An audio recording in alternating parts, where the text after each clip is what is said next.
Salam sejahtera Malaysia, denyut nadi suara rakyat bergema di channel ini. Jangan lupa tekan butang subscribe, like dan share. Malaysia kita punya, cintai Malaysiaku, kita jaga kita.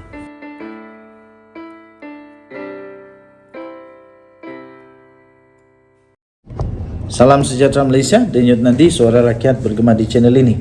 Seorang lagi figura besar di dalam UMNO dulu, Sahidan Kassim. Sahidan Kassim yang telah juga dipecat daripada UMNO, yang menang di dalam pilihan raya atas tiket PN, dapat kejutan sekali lagi. Seorang penganalisis berpendapat dan berkata, kehadiran Sahidan di Selangor tidak akan memberi kesan apa-apa. Bekas Menteri Besar Perlis iaitu Sahidan Kassim baru-baru ini memberikan bayangan kononnya beliau akan melibatkan diri untuk membantu Perikatan Nasional dalam pilihan raya negeri di Selangor, di Selangor. Walau bagaimanapun, penganalisis berpendapat pandangan yang berbeza daripada yang diharapkan. Mungkin ramai orang di dalam Perikatan Nasional menganggap dengan kehadiran Sahidan Kassim di Selangor akan membawa satu perubahan ataupun satu impak yang positif. Tetapi bagaimanapun, penganalisis berpendapat kehadiran pemimpin UMNO itu, kehadiran bekas pemimpin UMNO itu tidak akan memberikan apa-apa kesan yang besar kepada negeri pimpinan Pakatan Harapan itu.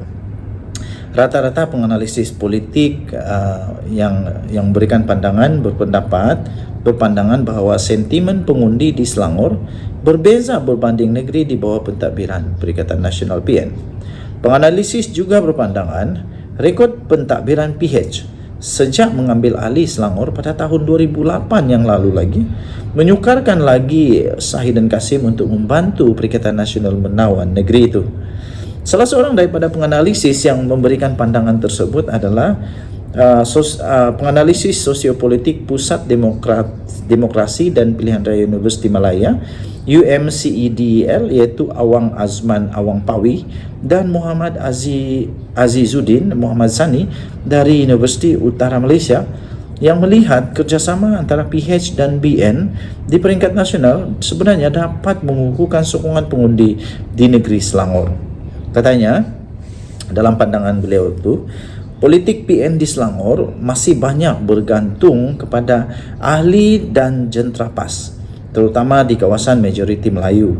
Namun pengaruh PAS tak mampu memberikan ancaman besar kepada Selangor.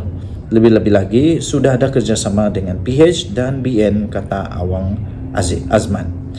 Azizuddin pula menjangkakan modal berkempen yang bakal dibawa oleh PN yang banyak memainkan isu sensitif tidak cukup efektif untuk pengundi di Selangor.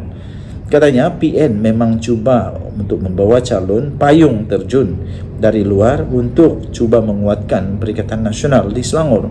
Mereka juga banyak memainkan isu sensitif untuk menarik undi. Katanya penganalisis itu lagi, namun pengundi Selangor sebenarnya lebih rasional dan telah merasai kebaikan pemerintahan PH di Selangor. Dengan kerajaan perpaduan berada di pusat, saya rasa peluang PH-BN untuk menang lebih baik di Selangor, kata penganalisis politik itu. Tambahnya lagi, Azmin dan Zuraida pun sudah ditolak. Pada 27 April yang lalu, Sahidan dilaporkan memberi bayangan bahawa dia mungkin dilibatkan dalam perencanaan PN dalam PRN di Selangor. Tidak lama lagi memandangkan saya sudah mula turun ke Semenyi beberapa kali sejak lagi. Tambah Awang Azman, meskipun pencaturan PN dengan menggunakan bekas pemimpin UMNO yang berpengaruh dianggap sebagai cubaan terbaik untuk merampas Selangor, PN diingatkan bahawa langkah itu akan mengguris hati pemimpin akar umbi PN sebelum ini yang telah berkhidmat di situ sebelum ini. Katanya, pengundi Selangor tak sama sentimen seperti di Kelantan. Jika Nur Omar, Khairi Jamaluddin dan Sahidan diletak di Selangor, ia akan mengguris hati pemimpin akar umbi PN yang mempunyai pemimpin tempatan mereka sendiri untuk bertanding dalam PRN nanti. Ia juga seolah-olah PN tidak mempunyai calon pemimpin mereka sendiri. Katanya, yang memberi beberapa contoh nama bekas pemimpin kuat UMNO yang dipecat parti selepas PR15.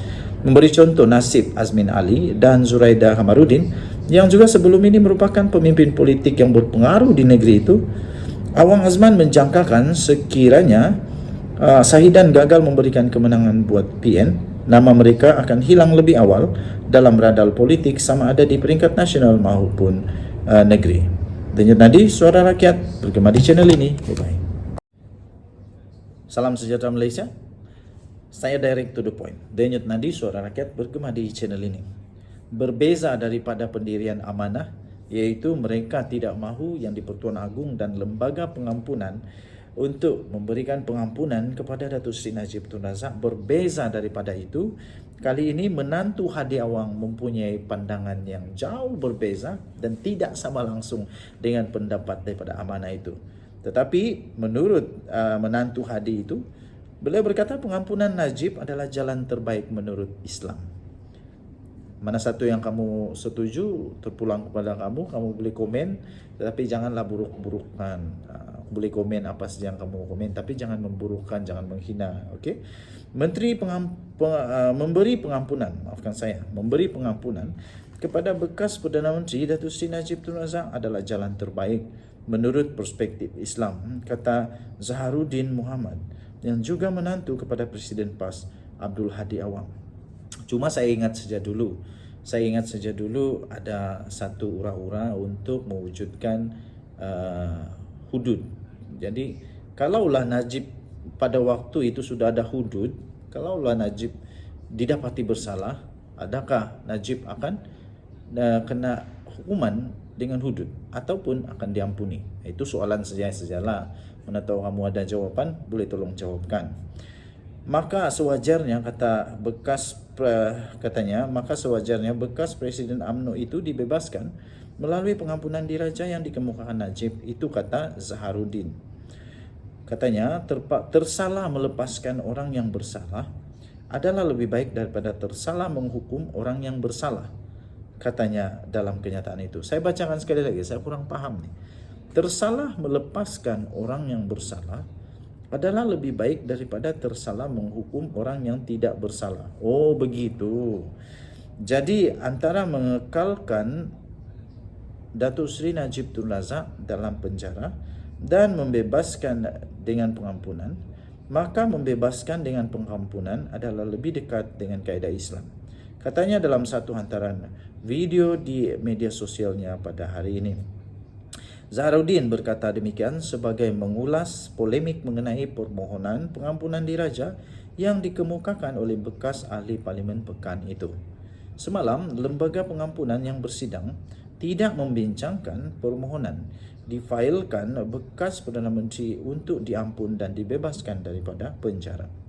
Semasa persidangan semalam, dilaporkan petisyen pengampunan terhadap Datuk Seri Najib Tun Razak tidak dibentangkan oleh bahagian hal ehwal Undang-Undang Jabatan Perdana Menteri serta Sekretariat lembaga itu.